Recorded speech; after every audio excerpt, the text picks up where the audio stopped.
नमस्कार, मैं उमाशंकर सिंह आज आपके लिए लेकर आया हूँ नया बिहार। नया बिहार का संदर्भ है बिहार के कल, आज और कल के बिहार पर। क्या आपने सोचा है कि तारीखों के अलावा कुछ भी बदलेगा विधानसभा इलेक्शन के बाद?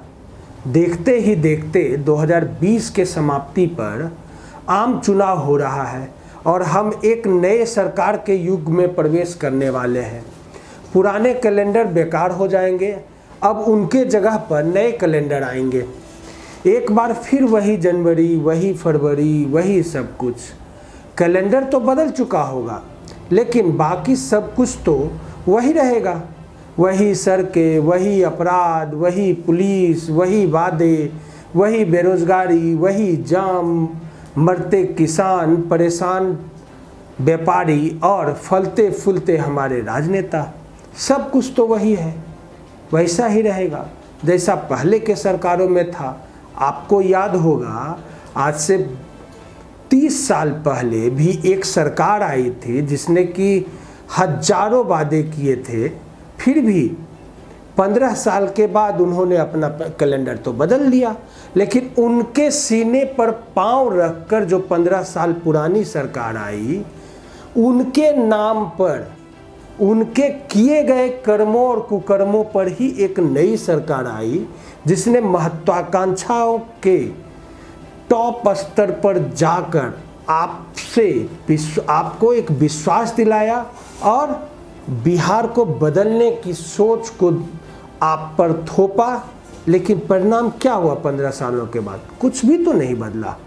इतिहास के पन्नों में 30 साल अंकित हो गए। इसके साथ ही साथ इतिहास के पन्नों में दर्ज हो गए मॉब लिंचिंग की घटना, चमकी बुखार से तबाह बिहार, लू से गई सैकड़ों की जान, बाढ़ से मची भारी तबाही, 3 दिन की बारिश में अपना राजधानी पटना डूब जाता है, राज्य में बढ़ी हत्याएं, लूट, बलात्कार की घटनाएं, पुलिस परस्त अपराधी मस्त, मरते किसान। 2019 का लोकसभा चुनाव, बिहार के दिग्गज बिजनेसमैन, दवा कंपनी एल्केम के मालिक श्यामप्रसाद सिंह का निधन, भारतीय जनता पार्टी और जदयू की खिंच, महागठबंधन का खुला बंधन, मुख्यमंत्री की जल जीवन हरियाली यात्रा, हरियाली कम, विधानसभा चुनाव की तैयारी ज़्यादा वाली यात्रा और भी बहुत कुछ।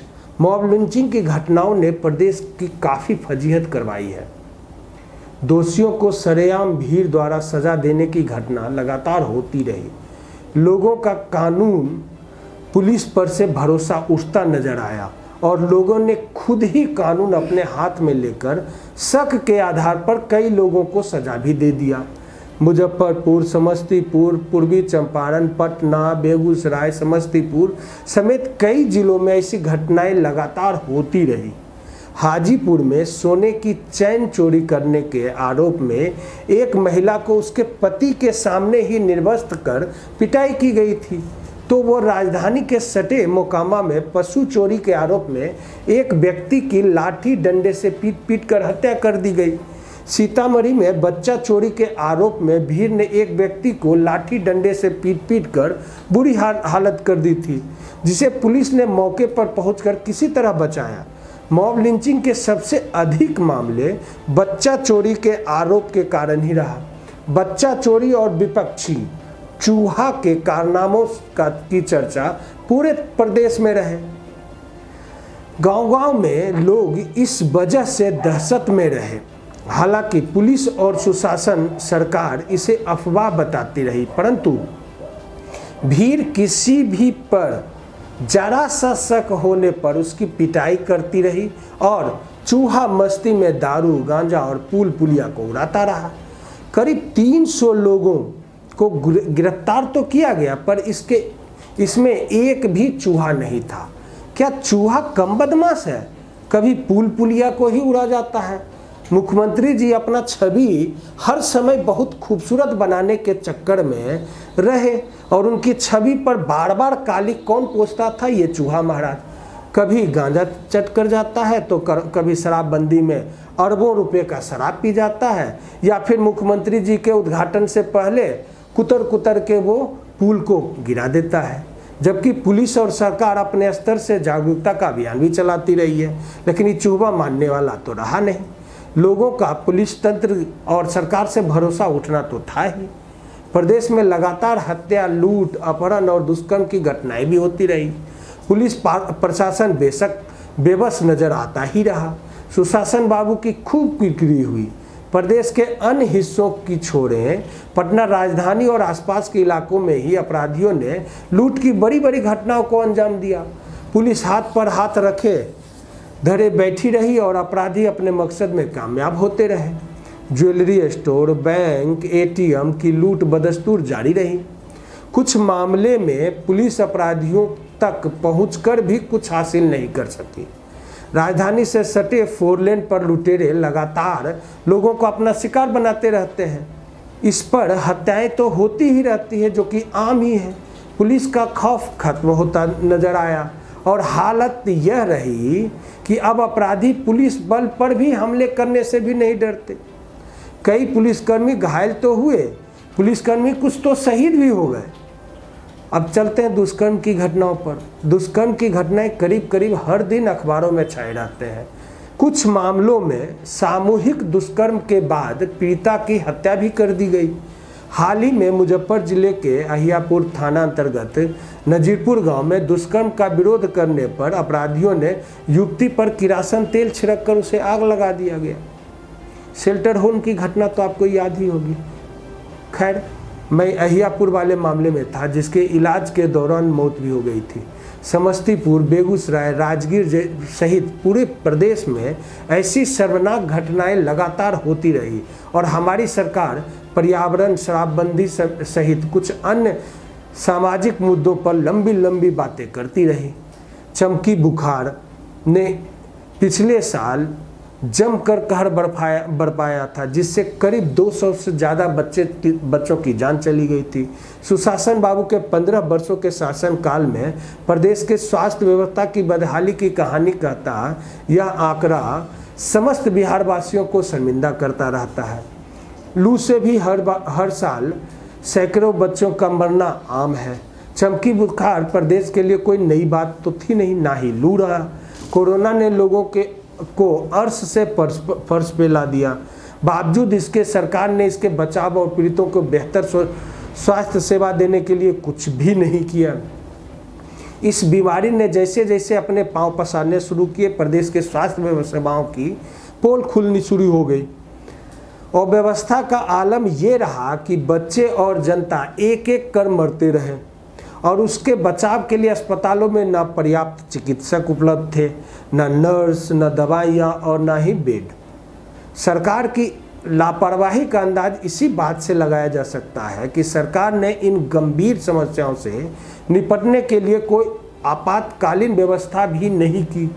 प्रदेश के सरकारी अस्पतालों की हालत यह है कि जिला मुख्यालय को छोड़ प्रदेश के किसी भी सरकारी अस्पताल में स्वास्थ्य सेवा की मौलिक सुविधाएं तक उपलब्ध नहीं है।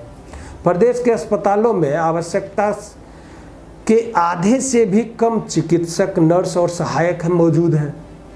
प्रदेश सरकार के ही आंकड़े बताते हैं कि प्रदेश के कई ऐसे जिले हैं जहां 5 लाख की आबादी के लिए मात्र 1 चिकित्सक है। अस्पतालों में जीवन रक्षक दवाइयाँ नहीं है, पर्याप्त एम्बुलेंस नहीं है और तो और पूरे प्रदेश में मात्र कुछ एक सरकारी अस्पतालों में ही आईसीयू की सुविधा उपलब्ध है। आंकड़े बताते हैं कि पिछले 15 वर्षों में प्रदेश में स्वास्थ्य सेवाओं की हालत बद से बदतर होती जा रही है। एक बार फिर इस वर्ष भी प्रदेशों में बाढ़ ने भारी तबाही मचाई। सीतामढ़ी, मुजफ्फरपुर, मधुबनी, अररिया, सुपौल, किशनगंज, पूर्णिया, मोतिहारी समेत 16 जिले बाढ़ की चपेट में रहे। बाढ़ से करीब 47 लाख लोग प्रभावित हुए और जान माल का भी नुकसान तो होता ही है। बाढ़ ने इन जिलों में भारी तबाही तो मचाई ही है। गांव डूब जाते हैं, ना जाने कितने लोगों की मौत भी हो जाती है, हजारों बेघर हो जाते हैं। समय पर बचाव दल मौजूद नहीं होता है। जब बचाव दल आए तो तबाही के हिसाब से उसकी संख्या पर्याप्त नहीं रहती है। लोगों ने खुद ही किसी तरह अपनी जान बचाई हो तो राहत है। सरकार द्वारा उपलब्ध करवाई जा रही राहत सामग्री समय पर पर्याप्त मात्रा में बाढ़ पीड़ितों तक नहीं पहुंच पाती। बाढ़ राहत की सारी व्यवस्थाएं लूट खसोट पर ही नजर आती है। मुख्यमंत्री नीतीश कुमार ने भारी बारिश को इसके लिए जिम्मेदार बताते रहते हैं। इसे प्राकृतिक आपदा कहकर अपना दामन पाक साफ बता देते हैं। सरकार इस आपदा से निपटने के लिए कभी कोई सार्थक और अस्थायी समाधान के लिए कभी प्रयास करते नजर भी नहीं आई। हर वर्ष ऐसी घटनाएं होती रही, आगे भी होते रहने की ही उम्मीद है, क्योंकि सरकार इसके समाधान के लिए किसी योजना पर काम करती नजर नहीं आ रही है। और आप हैं कि आज भी अगले विधानसभा में आप किस आधार पर वोट करेंगे? वही जाति, धर्म, पार्टी, पॉलिटिक्स, दबंग। तो फिर इसी तरह का माहौल 2020 के बाद भी रहेगा, नए सरकार में भी रहेगा, चाहे प्रतिनिधि चेहरा कोई भी हो। यानी कैलेंडर पलट जाएगा, फिर भी पुरानी कैलेंडर की यादें ताज़ी रहेगी। आपको याद ही होगा, बरसात में मात्र 3 दिन की बारिश ने प्रदेश की राजधानी पटना को डुबो दिया था। 3 दिन लगातार बारिश होती रही और पटना के करीब मोहल्ले जलमग्न हो गए। राजधानी पटना के करीब 80% इलाकों में रहने वाले लोग अपने अपने घरों में कैद हो गए थे। सड़कों पर 5 से 6 फीट का पानी भरा रहा। लोगों का घर से निकलना मुश्किल हो गया। इस समय बिहारी खबर ने अपने पत्रकारिता के धर्म को छोड़कर, मैं भी बोल रहा हूँ, पत्रकारिता के धर्म को छोड़कर लोगों की सहायता के लिए अपने घर से बिना किसी और के सहायता के बिना बिहारी खबर ने जितना प्रयास कर सकता था, बिहारी खबर जितना प्रयास कर सकता था, बिहारी खबर की टीम, बिहारी खबर के ब्यूरो प्रमुख हिमांशु हरी पटना के गली गली घूमकर सहायता की जरूरतमंद लोगों को सहायता पहुंचाई। अगर आपको विश्वास नहीं हो तो इसका मैं फुटेज दे सकता हूं। जैसे कि लोग भोजन, पीने के पानी, बच्चे दूध और बीमारी दवाइयों के लिए तरस रहे थे। राजधानी पटना के दुकानों एवं विभिन्न शोरूमों में पानी भर जाने से अरबों का नुकसान हुआ ही था। हजारों गाड़ियां बर्बाद हो गई थी। अस्पतालों में इमरजेंसी सेवाएं बाधित रहीं। ऑपरेशन कई दिनों तक टलते रहे। स्कूल कॉलेज सब बंद हो गए। 2 दिन तक ट्रेन भी बाधित रही। हॉस्टलों में रहने वाले बच्चे भूखे प्यासे सरकारी मदद का इंतजार करते रहे, लेकिन सरकार तो मदद कभी करती ही नहीं है। प्रदेश के अधिकारी, मंत्री, उप मुख्यमंत्री सुशील कुमार मोदी, याद है ना, हाफ पैंट पहनकर भाग गए थे, तब घरों में कैद रहे।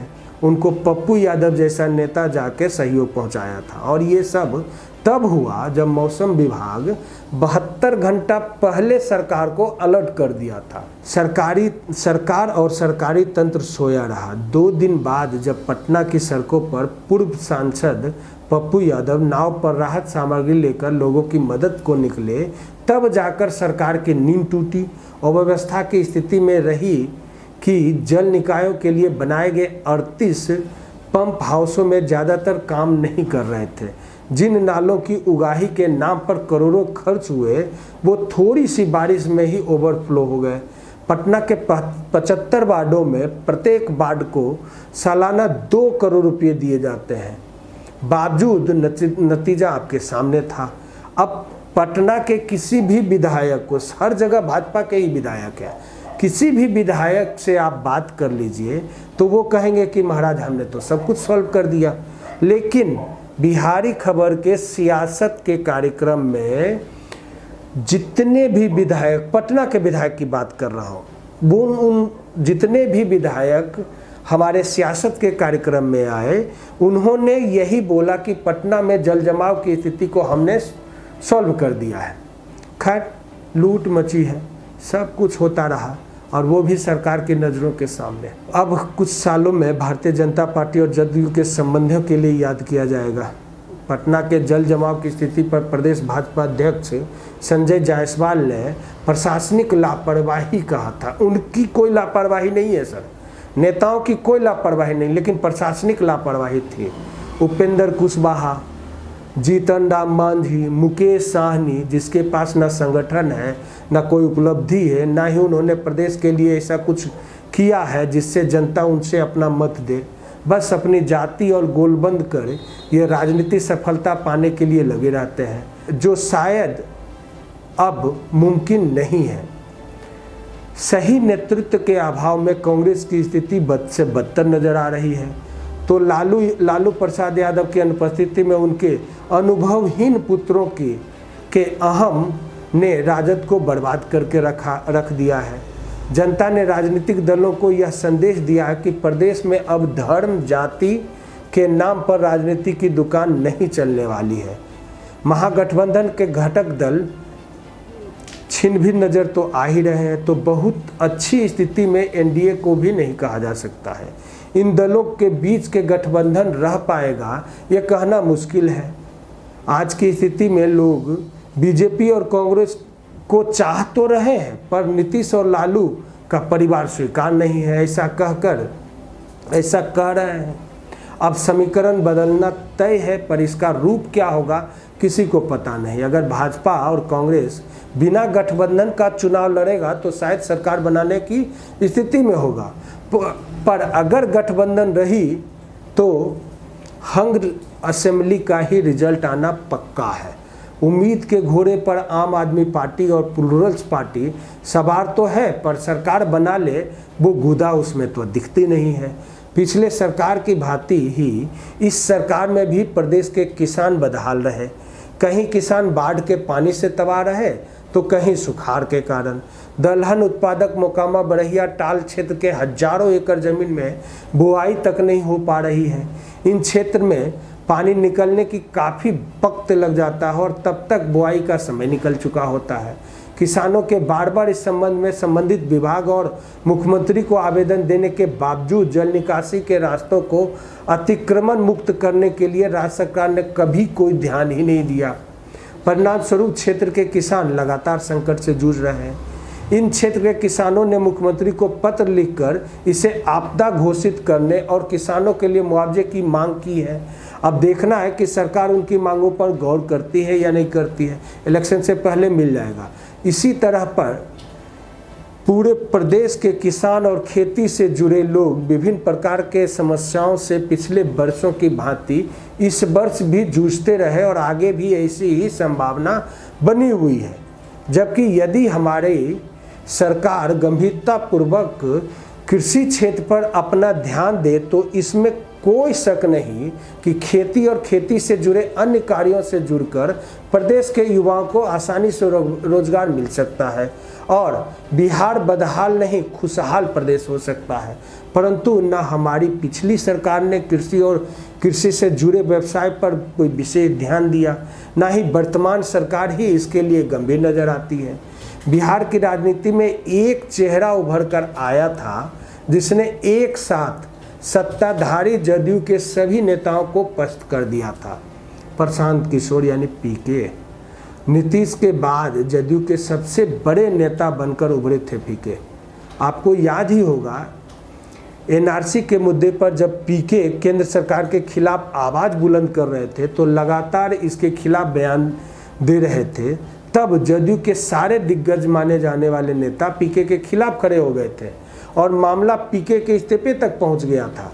मुख्यमंत्री नीतीश कुमार को अपना इस्तीफा देने जाने के बाद उनका इस्तीफा स्वीकार न करना, मुख्यमंत्री का उनके बातों से सहमत और फिर मुख्यमंत्री नीतीश कुमार का ये घोषणा करना कि बिहार में एनआरसी लागू नहीं होगा, पीके ने जदयू नेताओं को अपनी राजनीतिक हैसियत और उन्हें उनकी राजनीतिक हैसियत से उनका परिचय करवा दिया था। इस घटना के तत्काल बाद ही पीके ने यह कहकर भाजपा को मुश्किल में डाल दिया था कि आगामी विधानसभा चुनाव में यहाँ जदयू भाजपा 50-50 का फॉर्मूला नहीं चलेगा। जदयू को बिहार में अधिक सीटों पर चुनाव लड़ना चाहिए। पीके ने कहा था कि बिहार में जदयू सीनियर पार्टनर है। पीके के इस बयान के बाद भाजपा में खलबली मची थी। पर आजकल चुनावी समर के चुनाव मैनेजमेंट गुरु के ज्ञाता पीके लापता हैं या लापता करवा दिया गया है, पता नहीं। खैर, अपने आंचल में ऐसी बहुत सारी यादों को समेटे ये सरकार तत्काल विदा हो रहा है। इनका आना होगा या नहीं होगा ये तो आप जनता के हाथों में है। बस बिहारी खबर यही पूछता है कि क्या आप इसी तरह के कैलेंडर के पन्ने पलटते रहेंगे? क्या तारीख के अलावा भी कुछ बदलेगा? क्या बदलेंगे बिहारियों का हालात?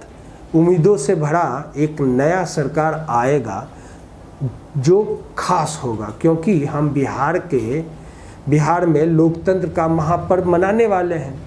एक बार फिर झूठे वादों की बौछार होगी, एक बार फिर धर्म और जाति के नाम पर हमें टुकड़ों में बांटा जाएगा, एक बार फिर हत्या, लूट, अपहरण और बलात्कार जैसे जघन्य अपराध के आरोपी विधानसभा में बैठकर प्रदेश का भाग्य लिखेंगे। क्या बदलेगा कुछ तारीखों के अलावा? नहीं बदलेगा। वो तब क्या आप बदलना चाहते हैं? अगर आप बदलना चाहते हैं तो याद रखिएगा कि आप जाति, धर्म, क्राइम, पार्टी, पॉलिटिक्स से उठकर वोट आपको करना होगा। आप अपने भाग्य विधाता उसी को बनाइए जो इन सब से परे हो। व्यक्ति विशेष पर बात करें। व्यक्ति विशेष को अगर आप चुनेंगे तो शायद कल के अच्छे बिहार की कल्पना की जा सकती है, वरना फिर वही कैलेंडर, फिर वही तिथि, फिर वही 50 साल, 30 साल, 20 साल का रोना। अपना क्या है? बिहारी खबर आपको जागरूक ही तो कर सकता है, वैसे भाग्य विधाता तो आप भी हैं। नमस्कार।